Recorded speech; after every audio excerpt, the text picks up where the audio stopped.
Estás escuchando al Monero.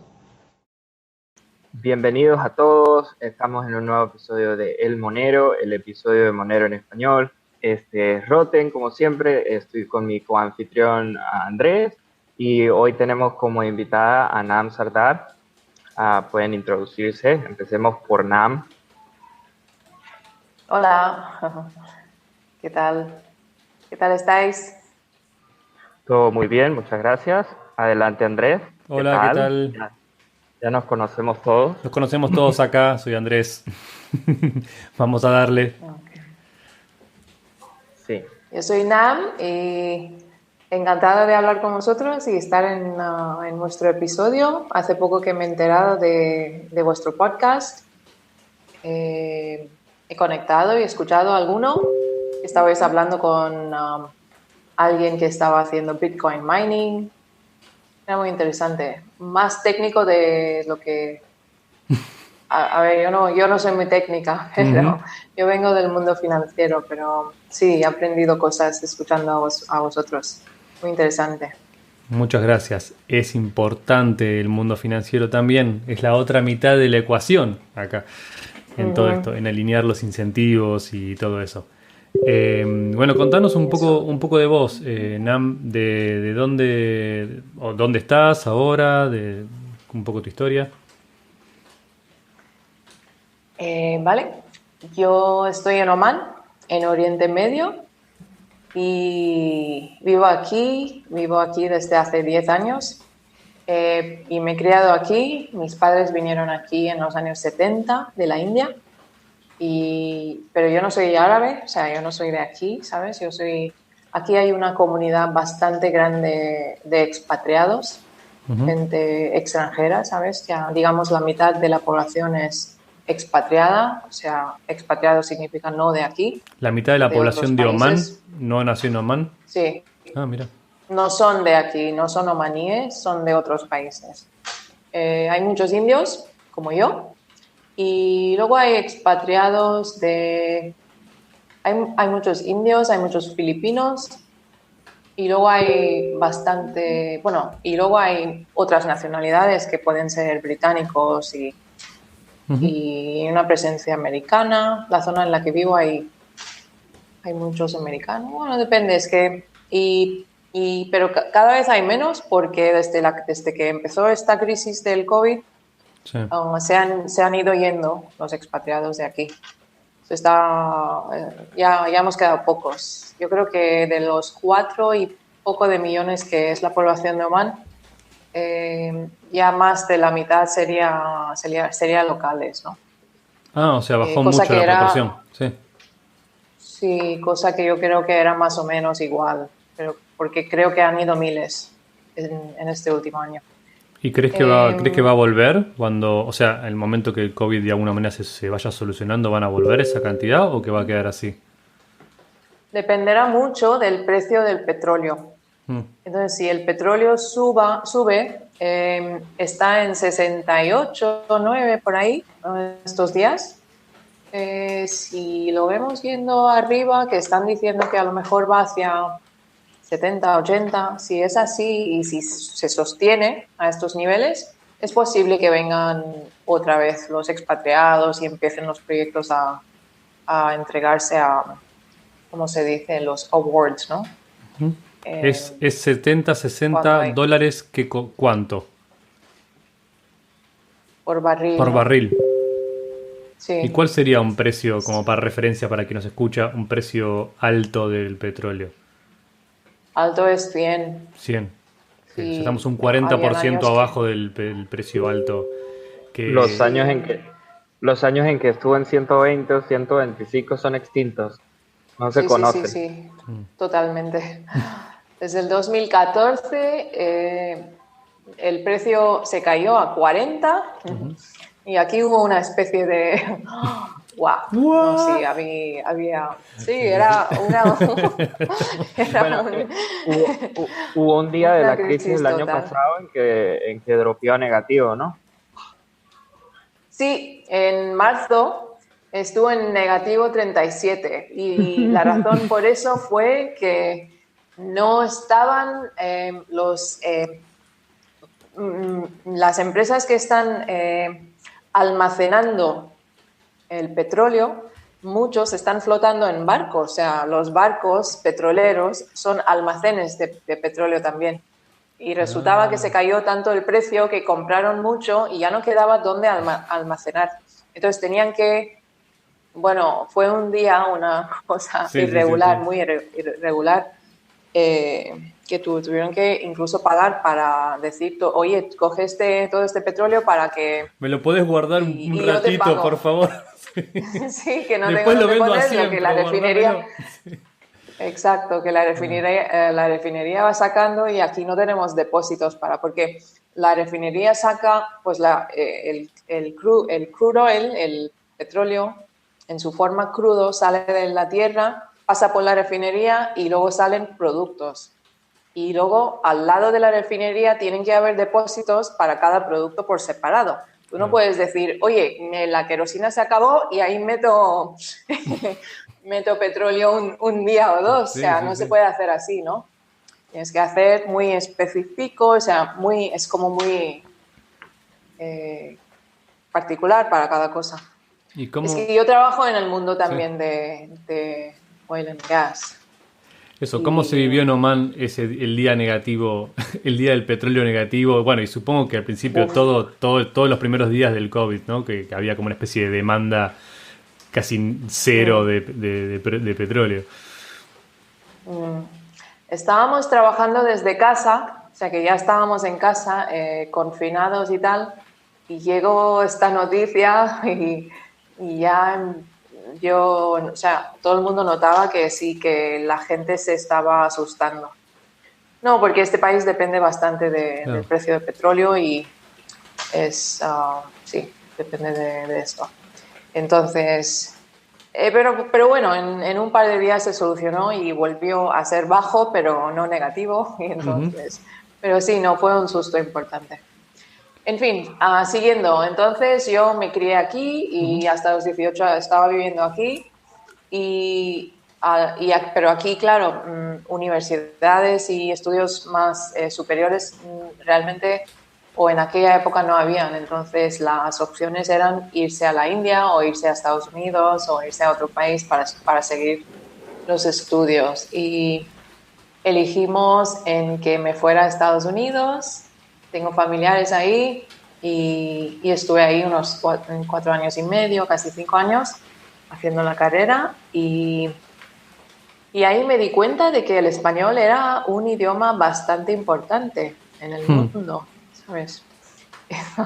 Debemos estar segundos o terceros, ¿no? Nada. Algo así, en cantidad de hablantes. Yo diría que terceros. Terceros, ¿no? Porque debe ser inglés, chino y español. Mandarín, sí, y español. ¿Cuál es primero, inglés o chino? ¿Vos qué decís? Yo votaría por mandarín. Mirá. Era eso. Pero aprender claro, español era más fácil que aprender chino, sí. Pero para sí, gente que está en Occidente, pues se siente más el inglés que el mandarín, pero el mandarín en cantidades son trillones de chinos metidos dentro de China. Claro. Al menos por ahora, Roten. No, o sea, no sabemos. Bueno, descontando todos los que envían. No, más allá de los turistas, digo, pero digo. El nuevo orden chino mundial. Pregunto que nos desviamos. Sí. ¿Qué carrera estudió allá en Estados Unidos, quiero decir? ¿Qué carrera? Pues estudié MIS, Management Information Systems. A ver, no me preguntes por qué estudié eso. Mira, ¿Eso con qué se come? Yo no tenía ni idea de qué debería estudiar. Yo sabía que iba a estudiar business, ¿sabes? Economía, algo relacionado, porque no quería hacer ciencias, no era lo mío.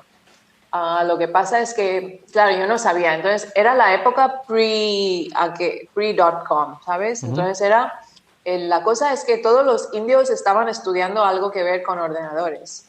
Y lo bien que hicieron. ¿Sí?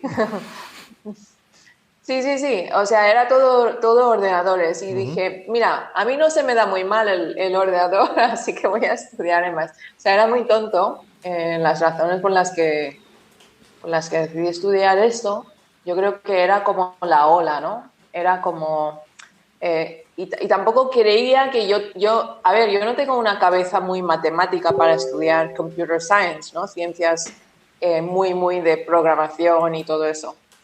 Entonces dije, ¿cuál es la cosa que podría ser una mezcla de BBA, ¿sabes? Bachelor of Business Administration, o sea, Business, y Computer Science. Entonces había una carrera que se llamaba MIS, Management Information Systems. O sea, más que nada son ERPs,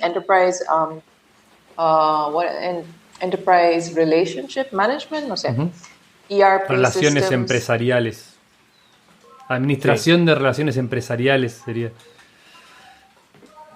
Estoy intentando pensar qué era el ERP.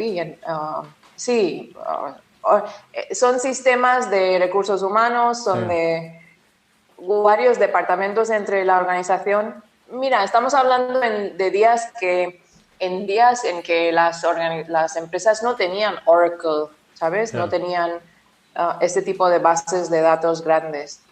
Entonces era más que nada recopilar información, ponerlo en base de datos, hacer que sea buscable, ¿no? que lo puedas buscar, ese tipo de cosas. Pero la verdad es que yo empecé a estudiarlo y en poco tiempo me di cuenta de que no era lo mío. O sea, no me encantaba, pero bueno. O sea, no te encantaba mucho el mundo de las bases de datos asociadas a empresas y terminaste muy interesada en una base de datos descentralizada, básicamente como Bitcoin y las criptomonedas. No, el Bitcoin lo he descubierto hace un año solo. Ah, ok. Bueno, igual, de todas maneras, tu vida volvió a ser un círculo a las bases de datos, no te queda otra. Sí. No, al poco tiempo me di cuenta de que me gustaban más las finanzas. Entonces me metí en finanzas y es cuando me fui a España a hacer un máster y ahí sí que estudié finanzas y sigo trabajando en lo mismo que estudié ahí, ¿no? Pero la carrera que hice en Estados Unidos no tiene nada que ver con lo que hago ahora. En fin. Sí, te iba a preguntar, y llegando al mundo de las finanzas, ¿no? Sí. Vos recién me dijiste que conociste Bitcoin solamente hace un año o algo así.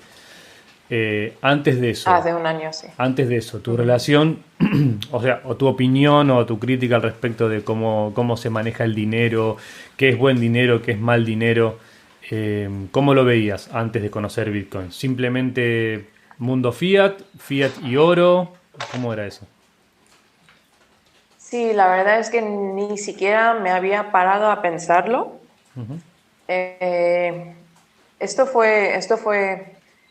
Todo este descubrimiento fue hace un año. O sea, es así. No lo voy a pintar de otra manera, porque mi pensamiento, a ver, yo siempre he creído de que todo el mundo debe de tener su libertad de decidir cómo gasten su dinero, qué hagan con su dinero, y el oro y la plata y este tipo de metales de valor siempre han sido muy central, ¿no? Y sobre todo en mi cultura también. Y la cultura de aquí, de Oriente Medio, también resulta ser algo súper importante. La gente guarda valor en metales y siempre lo ha hecho y no lo pueden ver de otra manera. En India es importantísimo. ¿Siempre fue como el resguardo de valor histórico, metales preciados? Sí, porque, y más que nada yo creo que ha sido porque siempre hemos tenido gobiernos muy corruptos, ¿sabes? No sé de qué estás hablando, sí. No existe gobierno que no sea corrupto. No tengo la experiencia, no. Ay, sí. Pero ¿dónde no hay entonces al final? Porque todos los que hablamos tienen un gobierno con historia de gobiernos corruptos. Sí, pero más hay algunos sitios donde funciona mejor que otros, ¿no?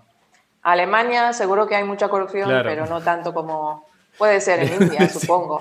Decime dónde firmo para tener el gobierno corrupto, pero que las cosas anden bien, por lo menos. Ya. Yo quiero hablar con ustedes de cómo están las cosas en Argentina. Creo que en algún momento sí podemos tocar este tema porque me interesa. Dale, cuando quieras. Pero para... Te preguntaba entonces en India, por ejemplo.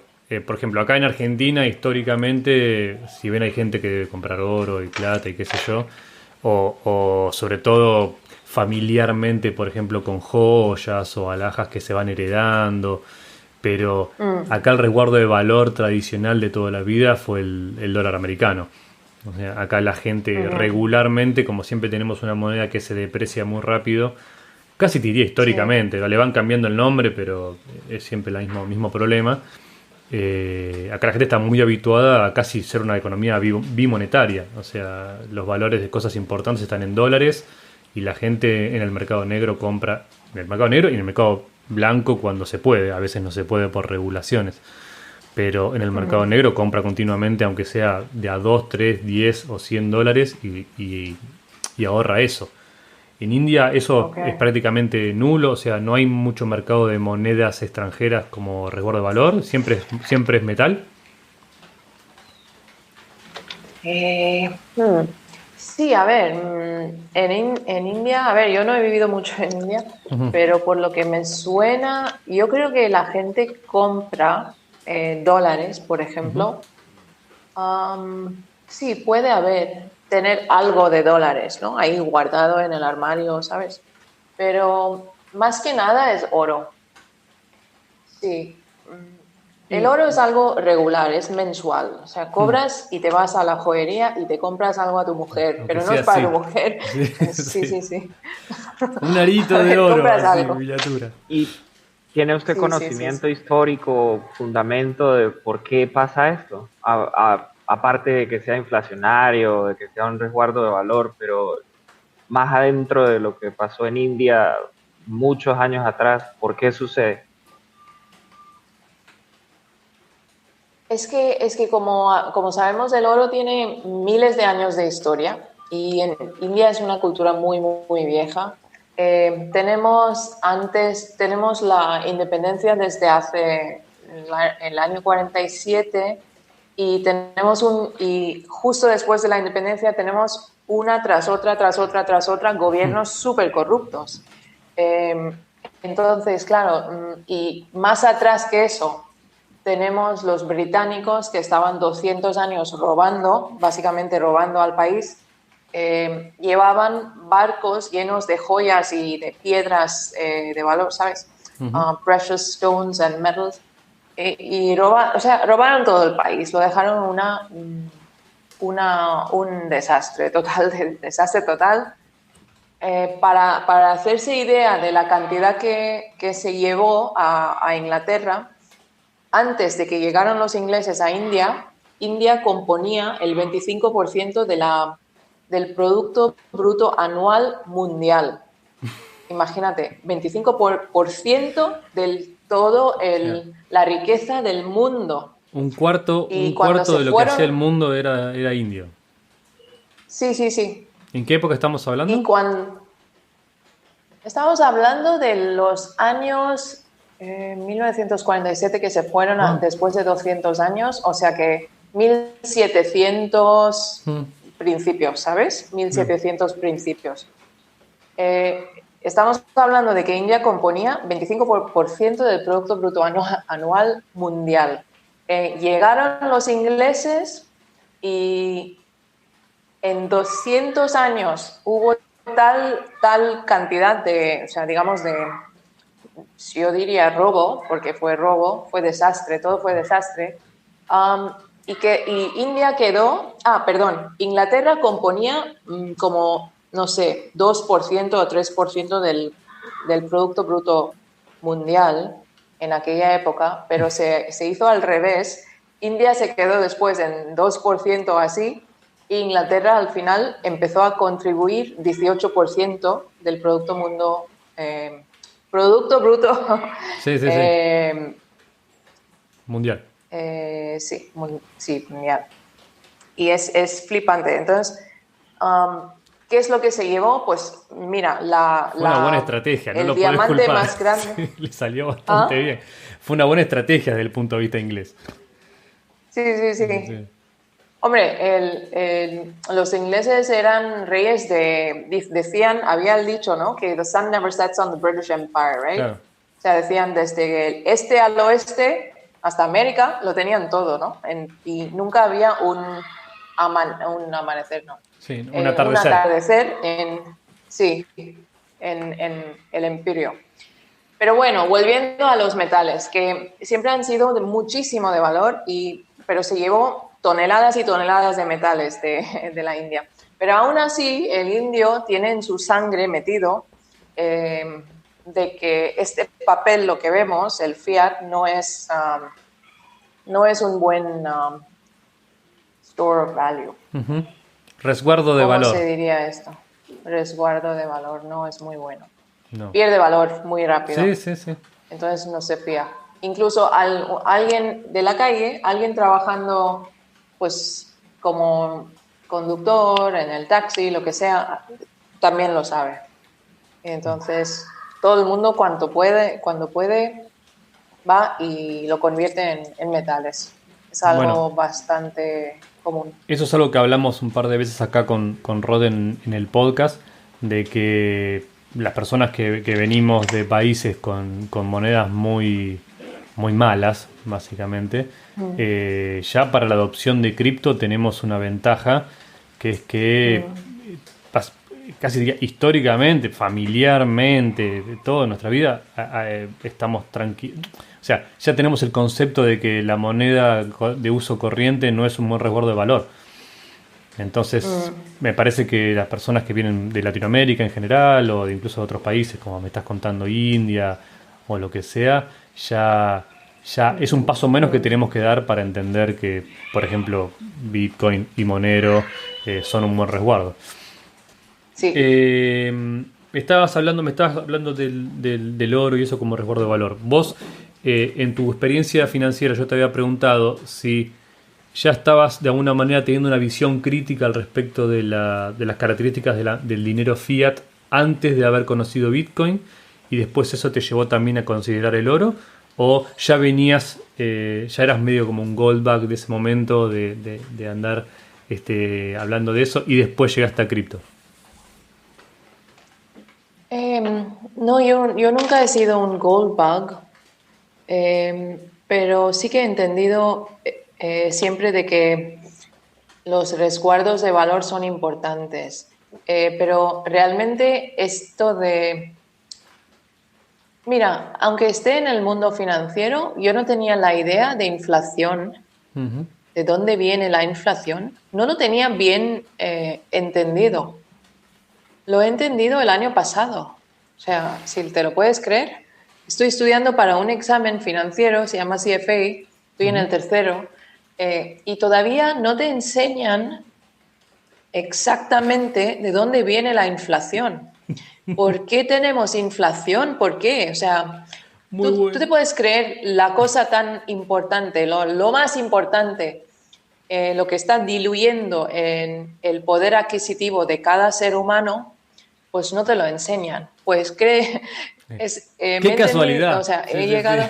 Sí, qué casualidad. O sea, llegas a entender cuando lo rascas un poquito de que no quieren que lo sepas, no te quieren enseñarlo, no quieren que nadie lo sepa, no quieren que nadie lo hable. Pero es importantísimo, es lo que está pasando. Entonces, claro, antes de descubrir cripto, no tenía clara, más que otras cosas, no tenía clara la idea de la inflación. Que creo que rascando mucho la idea de inflación, llegué a entender y llegué a estudiar de dónde origina el dinero. Aquí en Oman, donde vivimos, tenemos PEG. Y entonces la moneda está intercambio con el dólar está fijo. Sí. ¿Apegada? Sí, bueno, está pegada al dólar. Va junto con el dólar. Sí, está pegada. Exacto. 1 a 1 y desde o que distinto. yo nací... No, desde que yo he nacido, el cambio siempre ha sido 2,58 dólares por real de aquí. ¿Sabes? Bien. Nunca ha cambiado desde que he nacido. O sea, ese número lo tengo súper fijo. O sea, entonces, nunca entendí muy bien a base de qué, esto, lo otro. Entonces, empecé a estudiar el año pasado toda la historia del petrodólar. Entonces, resumiendo, lo que descubrí me ha dejado bastante afectada en el sentido de que, a ver... Un momento. Sí. Entonces, claro, cuando empezás a leer de eso, empezás a razonar vos ahí solo en tu casa. Pero entonces el petrodólar. Pero entonces todo esto es una... Empezás a dudar de un montón de cosas. Empiezan a caerse todas las cosas como castillo de arena una atrás de la otra. Que es un poco por lo cual no te explican demasiado de dónde viene la inflación. Me parece que la inflación es una de esas cosas que si todos hacemos como que no existe, casi como que técnicamente no existe. No existe. Que ese mismo problema que pasa al revés, como que, bueno, pero si todos pensamos que hay inflación, independientemente de las razones por las cuales de las razones técnicas por las cuales aparece, si todo el mundo piensa que hay inflación, aparece. Porque todo el mundo escapa de la moneda rápida. Es lo que pasa acá históricamente. Digamos. Los argentinos siempre pensamos que hay inflación, porque siempre hay inflación. Pero en cuanto empezás a pensar y se empieza a hablar mucho y la gente empieza a decir que hay más inflación, obviamente se genera más inflación también. Porque todo el mundo está subiendo precios por anticipado para cuidarse de una depreciación futura, ahorrando lo más que pueden monedas duras y sacándose encima lo más rápido posible las monedas más frágiles. Entonces, me parece que gran parte del éxito justamente de algunas monedas fiat más duras es simplemente la sensación de que no hay inflación. Cuando vos lo ves técnicamente, decís, bueno, sí, pero hay una inflación del 2% mínimo anual y capaz que es más como del 10%. Pero bueno, si todos los precios los seguimos poniendo en dólares, es como que no se nota tanto. Y empieza a pasar esas cosas. En vuestro caso tiene que ser impresionante porque he escuchado que el 25% de inflación el año pasado, en 2019. En fin, ¿cómo se maneja esto en la vida real? En Argentina están reyes, en Argentina están muy privilegiados. Que Dios bendiga a Argentina a los argentinos, porque tienen 25, 30, 40% de inflación. Como 50. Yo vengo de un país donde estamos hablando de miles de porcentajes, miles. No 25, ni 40, ni 50, ni 60, ni 70. ¿Dónde estás, Rotten? Venezuela. El gobierno le ha quitado... Estás en Venezuela. En total, desde el 2007 le ha quitado 8 ceros a la moneda. Lo que quiere decir que el billete de hoy, que es de 500.000, agréguele los 8 ceros y no son 500.000, sino son 50 trillones de los de antes de la presidencia de Chávez en el 2007. Saque la cuenta y eche número. Pero ¿cómo se puede? ¿Pero cómo se puede vivir así? Yo no entiendo. ¿Cómo se puede ir a tomar un café? Bueno, no entiendo. Con una carretilla de billetes. Sí. Sí, para poner, como la historia esa de Alemania en la Segunda Guerra Mundial, lo que sea, o antes de la Segunda Guerra Mundial, donde sea que cayó. Para ponerle un ejemplo, y esto fue hace 2 años, algo así. Hoy en día es incluso peor. Supongamos que usted va a comprarse un cono o un helado, y el helado cuesta, voy a tirar números al azar, 600. Da una vuelta, vuelve a pasar por el mismo restaurante, exactamente el mismo cono, y en vez de 600 o 700 ya son 1400 en 15 minutos que usted demoró comiéndose ese cono. Así es la situación. Qué fuerte. El problema es que el segundo cono.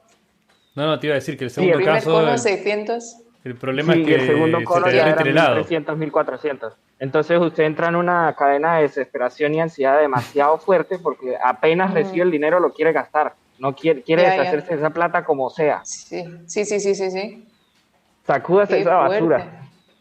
Ya. Bueno, ¿Y cómo lo hacéis entonces? ¿Tenéis que llevar muchísimo papel por encima o...?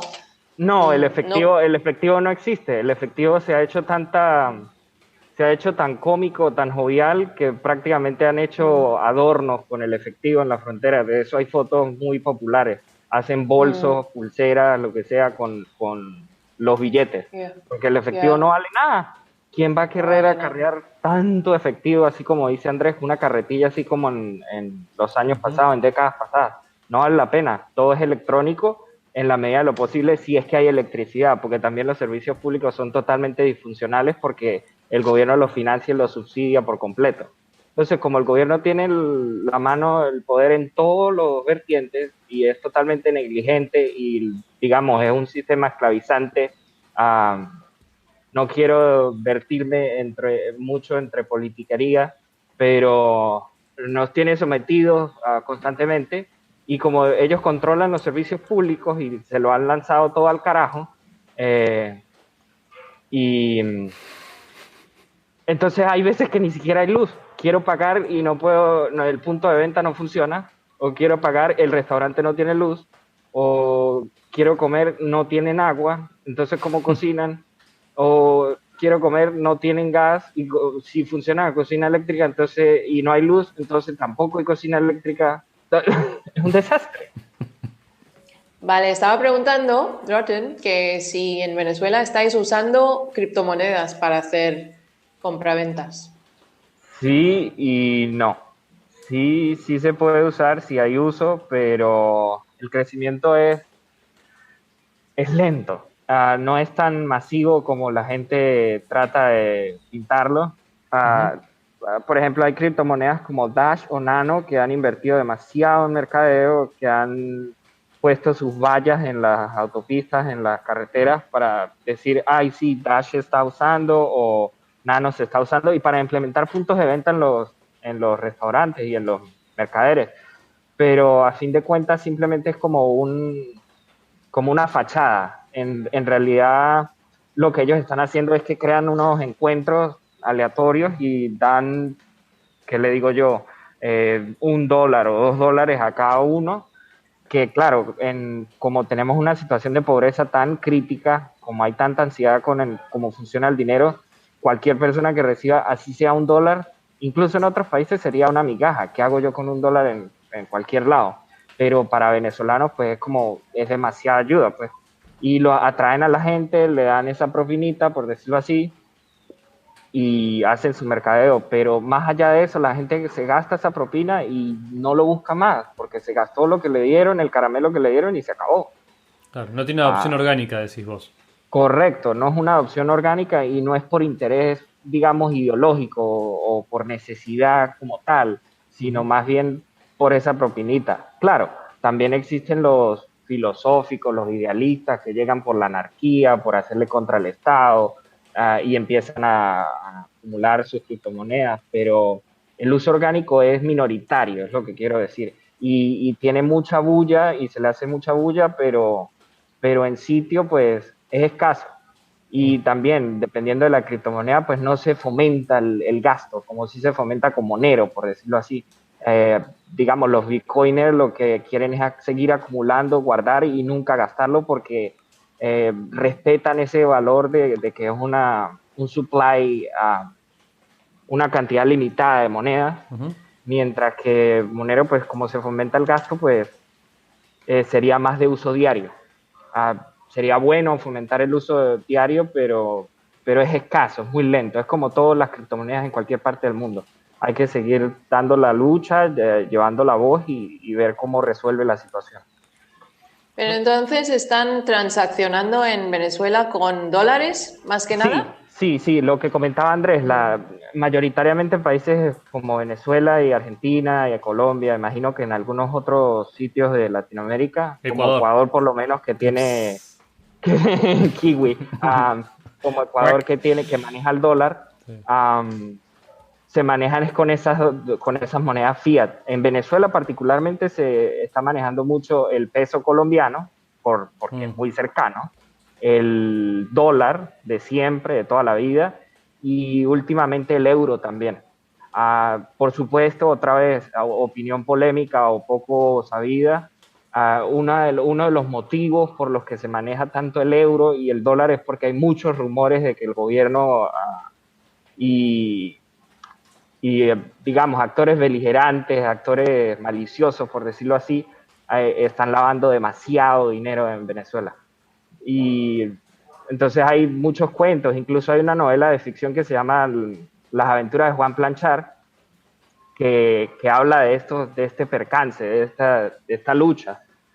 porque hay mucho hay mucho tráfico de droga, hay mucha mafia, por decirlo así, y hay mucho dinero en efectivo de euros y de dólares en la calle, que a fin de cuentas se confunde con el dinero, entre comillas, limpio y el dinero sucio, y todas estas crisis lo que ha fomentado es un lavado de dinero sin precedentes y una criminalidad que también es sin precedentes. Y en resumen, es una historia demasiado densa y difícil de tratar, principalmente para alguien que sea venezolano, pero eso es lo que sucede. Generalmente las monedas fiat que se manejan son esas, y en escasas oportunidades alguna que otra criptomoneda. Bitcoin, Bitcoin Cash, Dash, Nano, etcétera, etcétera, etcétera. Roten, tengo una pregunta logística, ya que estábamos hablando y esto tiene que ver con lo que estaba mencionando antes, Nam. Si por ejemplo, en tu ejemplo de ibas a comprar un helado y salía 600, que en realidad deben ser más como 600.000 algo. Sí. ¿Está pasando eso en Venezuela de que el dinero físico en esas cantidades es tan incómodo, es tan logísticamente incómodo que se empuja mucho la adopción de pagos digitales?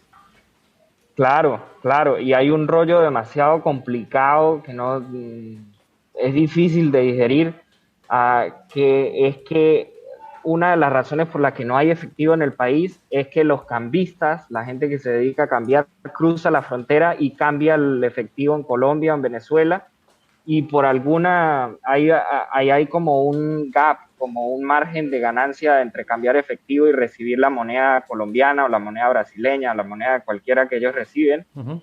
Y entonces todo el efectivo por los últimos 10, 13, 15 años ha salido del país en masa, y no hay efectivo dentro del país tampoco. No hay cash. O sea que el efectivo solo está saliendo.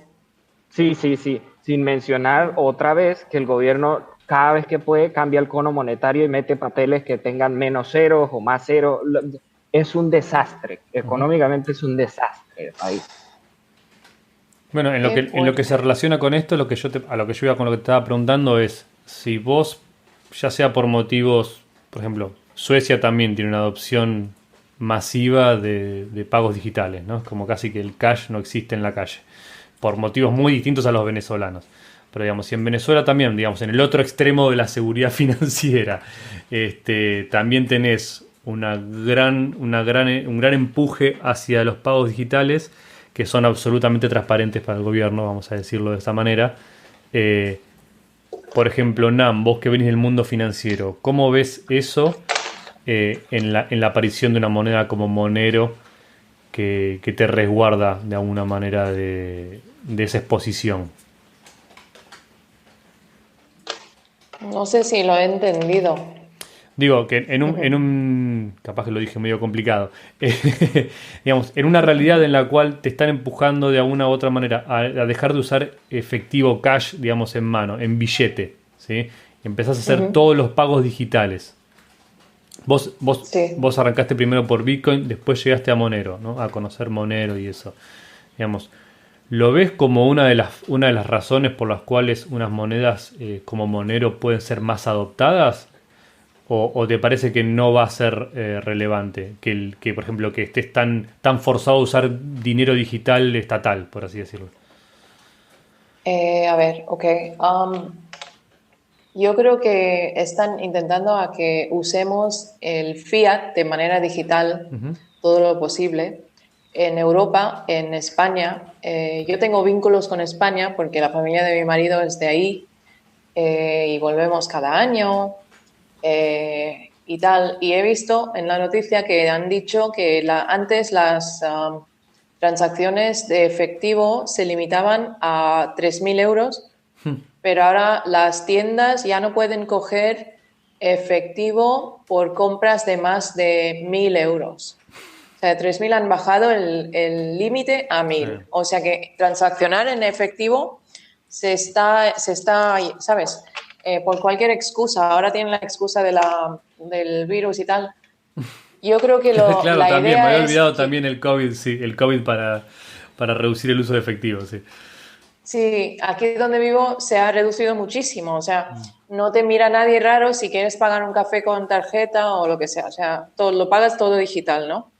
En las gasolineras antes se pagaba todo efectivo, ahora ya no. En las gasolineras, todo con tarjeta. De hecho, si empiezas a sacar efectivo te miran un poco raro, ¿no? ¿Qué viene esta tonta con tanto esto? La gente no sabe dar cambio. No tiene cambio, ¿qué esto te iba a decir? No tengo cambio. Sí. No, y no saben contar ya. La gente no sé, están perdiendo la capacidad de hacer cálculos en la cabeza. En fin. Y ni siquiera contar bien los billetes cuando te devuelven cambio. Pero lo que quiero decir es que sí, lo que dices, yo creo que el gobierno quiere que vayamos hacia fiat digital, transaccionar en la moneda del Estado y demás, y la sugerencia de la criptomoneda para transacciones solo dependerá tanto del uso que le metamos nosotros los usuarios. Y si las tiendas, los negocios empiezan a aceptarlo. Y sobre todo, a ver, yo creo que entre Bitcoin y Monero, primero tengo que decir una cosa, que yo descubrí las dos cosas a la vez. Ah, mira. Descubrí Monero y Bitcoin a la vez. Gracias a... Mira, te comenté de Rafael Laverde, que es parte del Crypto Vigilante, del Dollar Vigilante, el grupo que yo empecé a escuchar cuando empezó con todo el tema de COVID. Y gracias a ellos descubrí todo el mundo de cripto. Y lo que me hizo pensar muchísimo fue una frase que dijo Jeff Berwick, el fundador de Dollar Vigilante, que vive en México. Él dice, cuando vosotros sois tontos, o sea, hizo un comentario muy fuerte, y dice, sois unos tontos los que sigáis usando el fiat, porque el fiat estáis subvencionando la guerra, las matanzas, todo lo que es la pena, la muerte, o sea, estáis subvencionándolo todo usando el fiat, ¿no? Y entonces os ruego de que cambiéis a criptomonedas, cuanto más usuarios seamos y más lo usemos en nuestras transacciones y formemos una economía paralela de criptomonedas, más rápido se va a acabar toda esta mentira y la mierda que está pasando puedes decir en el mierda mundo. en el podcast, sí, no hay problema. Ok, gracias. Es un podcast para adultos. No censuramos No a es nadie. censurado. Bueno, por ahí alguien me ha censurado. Gracias.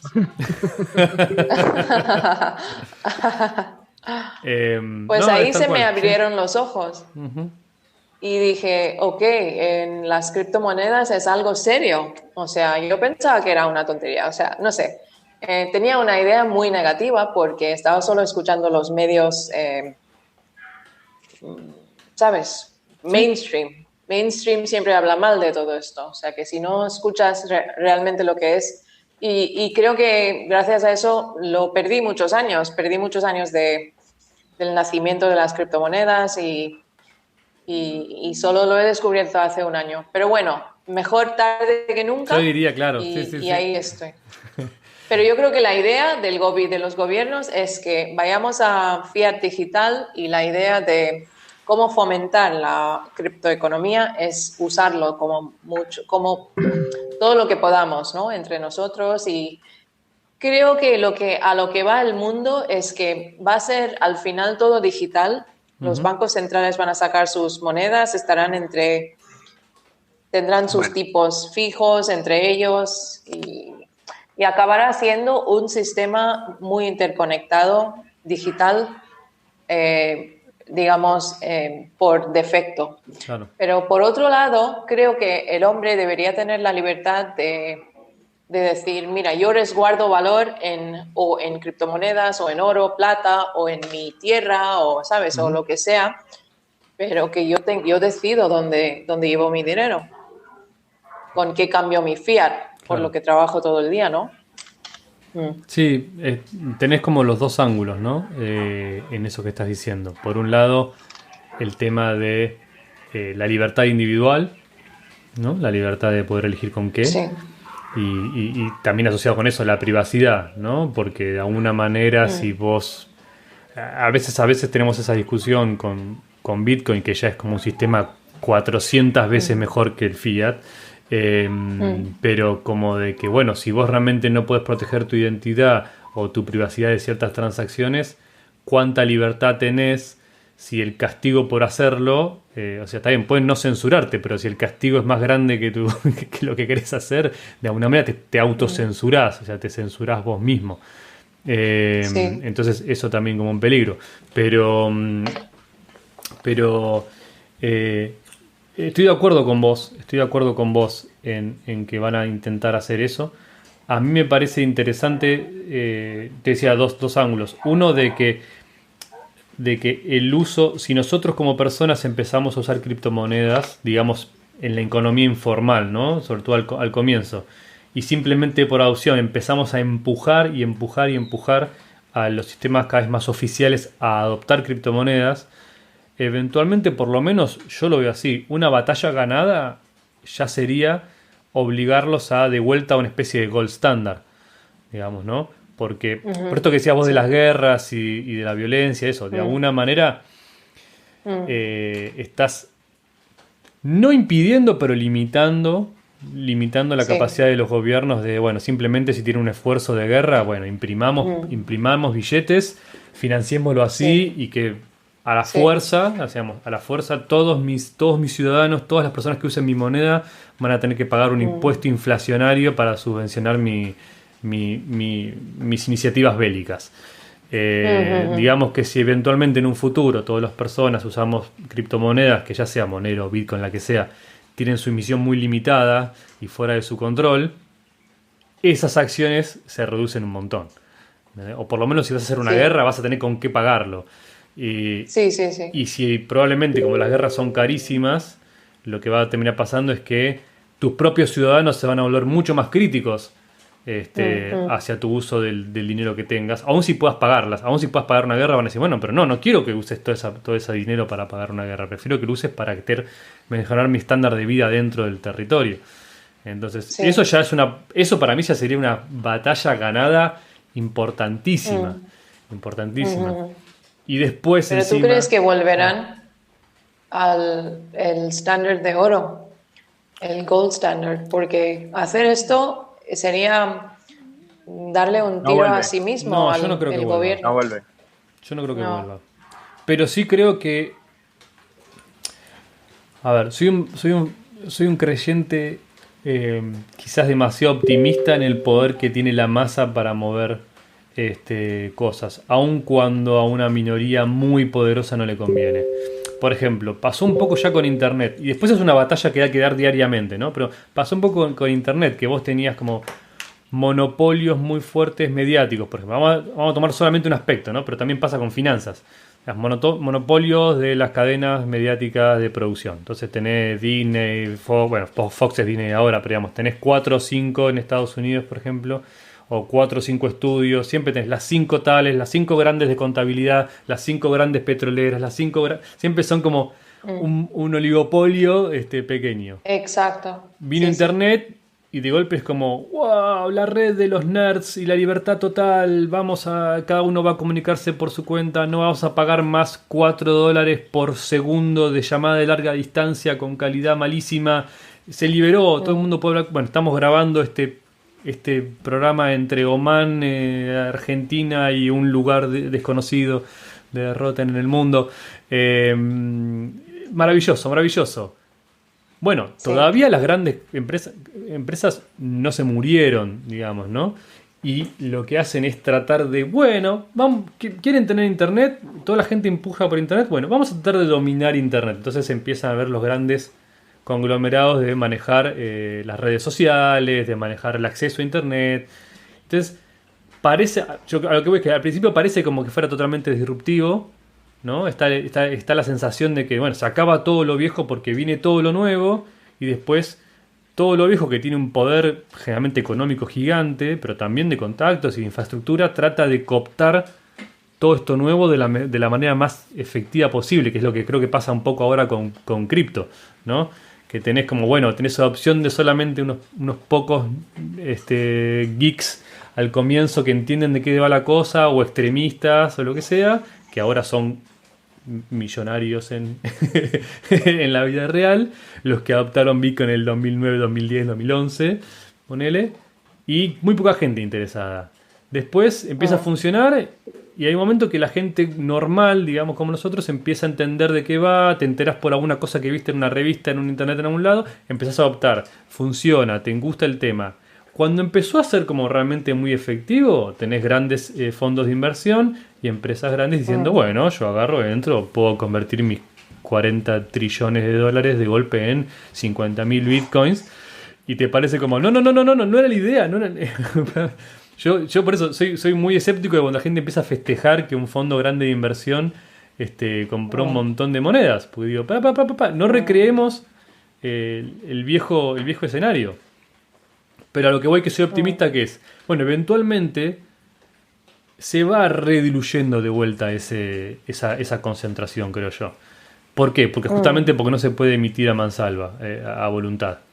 Entonces lleva más tiempo porque en el medio de los poderes importantes empiezan a controlar una gran porción de la torta, pero eventualmente al no poder inflar la moneda a voluntad, y se va redistribuyendo. Me parece que termina teniendo una distribución un poco más justa que lo que teníamos anticipado, donde, con anticipación digamos, donde continuamente se va reforzando que el quien más tiene va teniendo una porción más grande de la torta, de toda la distribución de la moneda. Que es lo que va pasando cuando el gobierno emite, generalmente no agarra un helicóptero y lo tira así y le va a todos por parejo, sino que bueno, va a las instituciones financieras, después baja a las grandes empresas, a las concentraciones, y después eventualmente llega muy, muy chiquitito al otro. Pero una pregunta, ¿tú crees que, si te puedo hacer una pregunta? Sí, por supuesto. ¿Tú crees que la distribución del Bitcoin se está haciendo más, más justa ahora que antes? ¿Se está repartiendo más?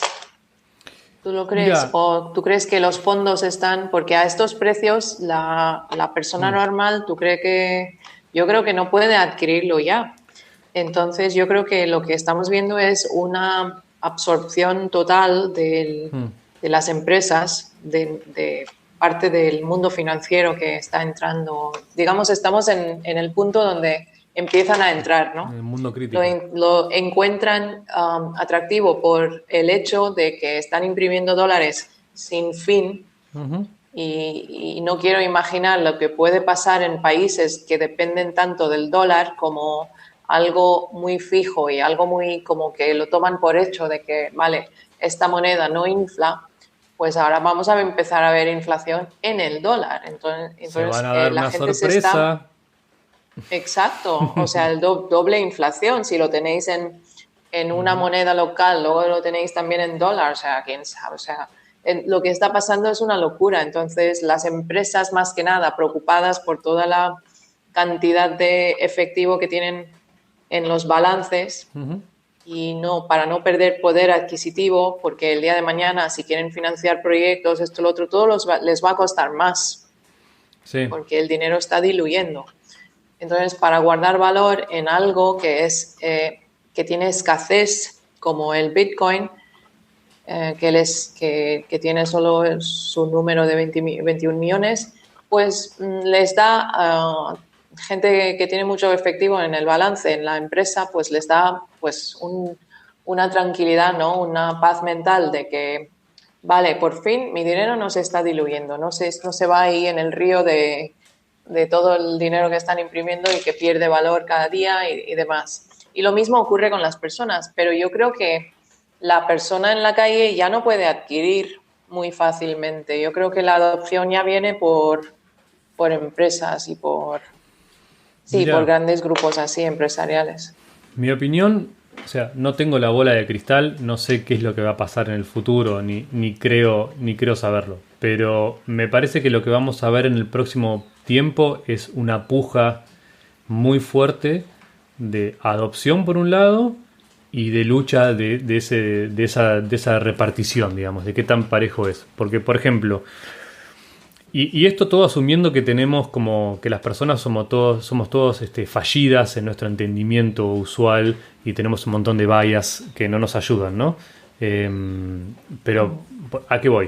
Por ejemplo, el Bitcoin, es tan posible comprar Bitcoin hoy como hace 10 años para una persona normal. Lo que pasa es que ve el precio de unidad.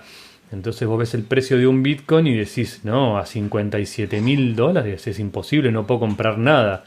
Entonces requiere como un segundo nivel de educación que diga, no, bueno, en realidad sí podés comprar 15 satoshis si querés. O sea, no hay problema con eso. Es igual de bueno, digamos, no es menos moneda o más malo porque eso, lo mismo pasa con Monero. Por ejemplo, pagar un Monero 200 y algo de dólares en un montón de economías, como por ejemplo en Sudamérica, es un montón de dinero. Es el sueldo, es un sueldo entero de un mes de una persona, un salario entero de un mes. Entonces, no, está carísimo. Bueno, vamos a comprar Dogecoin porque sale 0.01. Y en realidad, o sea, por un lado, creo que, ¿a qué voy con esto? Va a haber muchas pujas de distintas tendencias. Uno que es que la gente va a pensar naturalmente que es más caro, entonces quedó afuera. Entonces, es una de las razones por las cuales creo que no va a haber una sola moneda dominante, sino que va a haber varias, porque va a haber todo el tiempo una sensación así de como que esta está barata, entonces voy a esta que está más barata y sube de precio, entonces me voy a esta otra. Eso creo que va a pasar.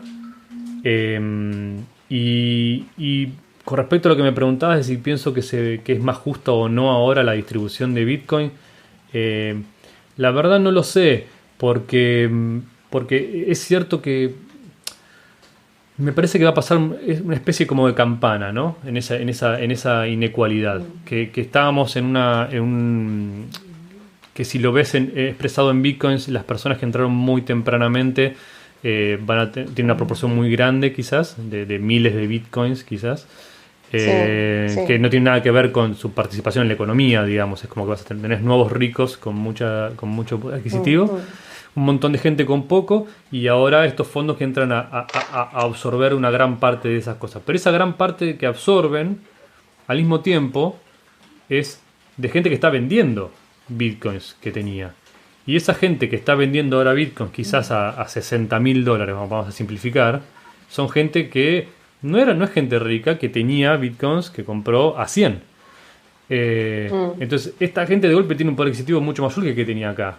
Pero es gente que ya sabe cómo funciona Bitcoin, que ya la descubrió, que ya obtuvo un montón de beneficios por eso. Entonces, es mucho más probable que vuelva a entrar. ¿A qué voy? Gente que probablemente venda a 60 pero vuelva a entrar a 30 si baja. ¿Entendés? Porque ya está expuesta a que Bitcoin funciona o cripto funciona de esa manera. Entonces me parece que entre ese sube y baja de cosas, una persona que de golpe ganó un 3000% expresado en fiat porque tuvo cripto temprano y lo vendió luego, por más que ese cripto fue absorbido por grandes fondos, va a volver a comprarlo en cuanto el precio sea tentador otra vez. No es alguien que de golpe se olvidó, se olvidó y dijo tipo, ya está, me compré un auto con mi Bitcoin del 2013 y nunca más. ¿Entendés? No, ni loco, y menos con el estado de las monedas fiat. Entonces, tienen un poder de fuego muy importante las instituciones grandes, ¿no? Yo no soy tan naive en ese sentido, pero me parece que no es medio como pareció lo que pasó con Wall Street Bets hace poco, que se menosprecia el poder de fuego que también tienen un montón de individuos pequeños para mover esas cosas. Por más que los fondos se van a enriquecer muchísimo, yo creo, con su adopción de criptomonedas en general, también creo que a medida que todas estas personas que estamos bastante más abajo, que somos millones, empezamos a entender que eso es conveniente, le podemos hasta, no te digo ganar, pero por lo menos empatar en poder de fuego. Y eso va a empujar a la distribución, quieras o no. Me parece que la gente, incluso la gente que no está, la gente a pie, la gente normal como nosotros, que no está tan regulada como instituciones grandes, tiene una ventaja temporal a la adopción de cripto.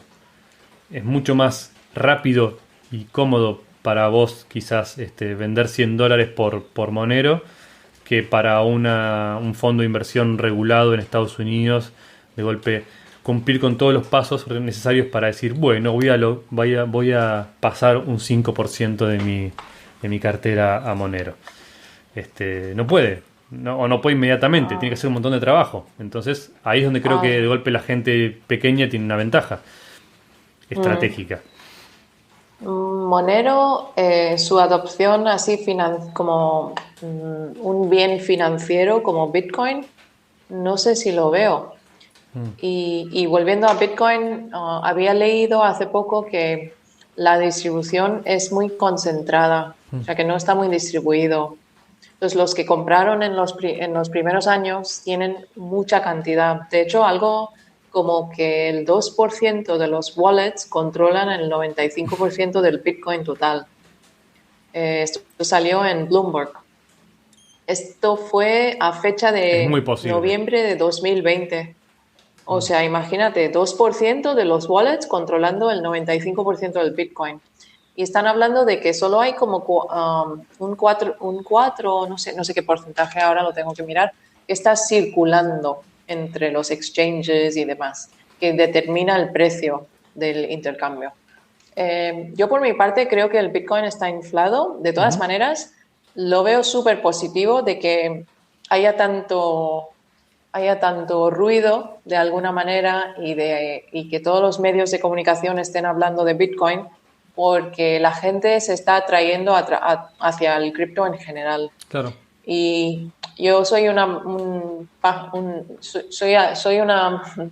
persona un poco rara que haya encontrado Monero con el Bitcoin, y bueno, mucha gente que entró a través del dólar vigilante y tal, entraron y conocieron a Monero con el Bitcoin porque en este grupo hablan mucho de Monero. Pero bueno, en general la gente viene a Monero después de haber atravesado todo el camino de Bitcoin, de haber conocido Bitcoin. Entonces, siempre lo decía en algún tweet, lo he dicho, que Bitcoin es la carretera que te lleva al reino de Monero. Porque el día de mañana este es el reino en el que vamos a vivir. Pero la carretera que va a traer a la gente a Monero o al reino de Monero va a ser Bitcoin. Entonces, ¿por qué? Pues por todas las cosas que ya conocemos, que es totalmente trazable, de que hablando con la gente aquí, incluso que no conoce nada de cripto, y explicándoles que, mira, que si alguien sabe tu dirección de wallet, tu wallet address, ya saben cuánto tienes ahí, a qué dirección lo has mandado, de dónde has recibido, y cuánto, y cuándo, y esto, el otro. Y entonces van y buscan quién es detrás de estas transacciones, con quién estás transaccionando y demás. Imagínate si tienes que pagar salarios en Bitcoin, o sea, está expuesto al mundo, todo el mundo sabe lo que ganas, entre colegas en el trabajo. O sea, imaginas trabajando al lado de alguien que cobra en Bitcoin y tú cobras en Bitcoin, y nada más meterte en el sistema ya te enteras de su sueldo, ya te enteras es muy poco práctico. De cuánto guarda, de cuánto ahorra, cuánto gasta. O sea, es súper poco práctico. Entonces, lo que sí que sirve, y creo que el día de mañana, en los próximos años, vamos a ver, es que lo van a usar las empresas. De hecho, ya empezamos a ver las peleas en los grupos de Bitcoin en Twitter, que se están hablando del tema del privacy. Y no sé qué pasó con el Wasabi Wallet, que están entre Wasabi y Samurai quejándose de que... Se la pasan tirándose tiros entre ellos, sí. Sí, entre ellos. Y estábamos los de Monero, pues mira, lo miramos desde lejos, pero que está claro lo que pasa aquí es que el tema de privacy no debe de ser complicado. Un tonto en temas técnicos, como puedo ser yo, debería poder manejar. Acá somos todos, yo no sé nada de... Sí, todos. O sea, cualquier persona que tiene que transaccionar en criptomonedas, que ya son complicados en sí, ¿no? Sí. Ya tienes que preocuparte de si la dirección está bien o no y tal, y son tan largas y mil cosas, como para preocuparte lavar el Bitcoin y yo qué sé, y preocuparte de dónde ha venido y dónde va a ir y tal, eso no es normal. Entonces no pertenece a un dinero. Y lo que tiene Monero es que de manera digital es la moneda que más se parece al oro. Si lo llegas a pensar, el oro es físico, pero Monero es la versión digital del oro, porque el oro es totalmente anónimo. Tú si tienes oro, yo no sé que lo tienes. Yo si tengo oro, tú no sabes que lo tengo o cuánto tengo o de dónde ha venido y dónde ha ido. Y ¿sabes? A no ser que lo llevo encima y te lo digo, o ¿me entiendes? Entonces, Bitcoin no es digital gold. Monero es digital gold. Porque Monero el oro cada año sacan 3.000. Sería como un oro transportable por internet, digamos. Sí, oro digital. Uh-huh. Muchos bitcoiners cuando los veo están hablando de que la única manera de guardar el valor, de que no se diluye y tal, vale, está bien. Y el uso principal de Bitcoin es guardar valor, es resguardo de valor para que no se diluya tus ahorros, ¿no? Si los tienes en fiat. Entonces, vale, pero más allá de eso, luego no lo vas a poder gastar. Entonces, ¿para qué te sirve algo que no lo vas a poder gastar? Y si lo gastas, te van a trazar hasta la muerte. O sea... Más te vale que lo gastes en algo muy aceptable. Sí. O como una casa o lo que sea, pero no sé si van a dejar. Pero bueno, a lo mejor sí. A lo mejor el día de mañana vamos a ver la compra-venta de las casas y pisos y coches y bienes así en Bitcoin, ¿no? Que es lo que ya pasa en algunas economías, no en Bitcoin, pero es lo que te contaba que pasaba, por ejemplo, en una economía como Argentina. Que no tiene sentido poner precios de inmuebles en pesos porque lo tenés que cambiar todos los días. Entonces es como que, bueno, eso está. Yeah. Los vehículos, autos, las casas, cualquier cosa que es de mucho valor, están puestas en dólares. E incluso así, más allá de los altibajos de este año versus este otro año, lo que sea, en el mercado, o sea, más allá de los altibajos del mercado local de inmuebles, por ejemplo, históricamente ves los precios y te muestra como que, por lo menos en la ciudad como Buenos Aires, que está delimitada, digamos que no se puede inflar el terreno, por así decirlo, está limitado. Vos ves que todos los precios en dólares históricamente subieron, que es otra manera de ver el dólar bajando, pero es eso. Exacto. Y como te pasa muchísimo más todavía en capitales importantes del mundo con terreno limitado como Londres, Manhattan, así que el valor en dólares sube, no para. No pueden imprimir más lotes en Manhattan a voluntad, se les acabó el espacio, entonces suben de precio. Es así. Yo lo que mismo pasa, estaba comentando lo mismo, que los precios subiendo en todas partes y que en Barcelona, que está rodeada de montes y por este lado tiene mar, tampoco puede crecer nada. Entonces suben los precios y la construcción va para fuera de las ciudades, ¿no? A las ciudades periféricas. Tal cual. Yo de lo que decías antes de la adopción de Bitcoin a nivel gubernamental, yo tengo una idea de que lo que vamos a terminar viendo así, que es un poco lo que yo veo el peligro con Bitcoin, que me parece que Monero viene a ayudar un poco si es que logra tener adopción, que es, como bien decís, es muy incómodo usar Bitcoin más allá de resguardo de valor, por esto, ya sea por exposición, digamos, no yendo al extremo, al caso extremo de la persona que está en riesgo su vida, entonces la falta de privacidad lo expone políticamente o alguna cosa así. Simplemente, como decís vos, entre coworkers, entre trabajadores que vean el sueldo del otro y en qué está gastando, en qué no. O sea, yo cuando lo comento acá también a gente en el mundo real, por así decirlo, no tienen ni idea de que Bitcoin es tan traceable, digamos, tan transparente. No sé. Y en cuanto le decís eso o el ejemplo con respecto a la cuenta de banco, imagínate que vos por darle a una persona tu dirección para que te mande dinero por el banco, pueda ver también todo el dinero que recibiste antes. Y ponen los ojos abiertos así, dicen, ¿pero de verdad es así? Sí, salvo que sepas cómo no hacerlo así, por defecto es así. Digamos, incluso si sabes cómo, te puedes equivocar muy fácilmente y ahí depende mucho también de qué tanto sepa tu adversario, por así decirlo, qué tanto sepa la persona que quiere averiguarlo, porque si es más técnicamente capaz que vos, estás muy expuesto. Y ahí empiezan como, pero entonces esto, obviamente el primero que dicen no es, entonces Monero, pero dicen, pero entonces esto no va a funcionar nunca. O sea, cripto en general, ¿no? Asumiendo que, para empezar, la mayor parte de esas personas piensan que Bitcoin es igual a cripto en general, o sea, en total, ¿no?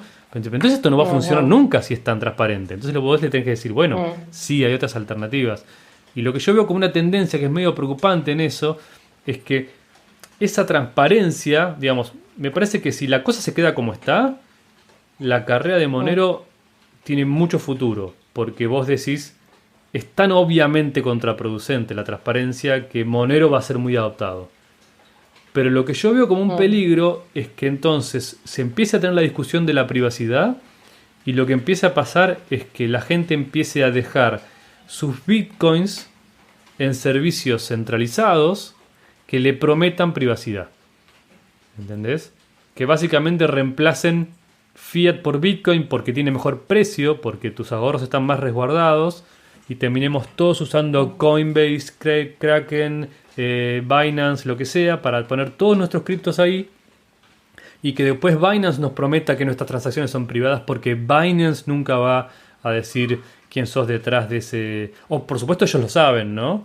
Y también lo pueden... Vale. Pero es como que digan, no, vos querés mandar Bitcoin por Binance, sí, podés, y va a aparecer siempre como que sale de Binance, entonces vos estás protegido en tu identidad, te prometemos proteger tu identidad muchísimo, salvo que nos hackeen, digamos, ¿no? O salvo que estemos en una jurisdicción que el gobierno nos obligue a decir quién sos. Sí.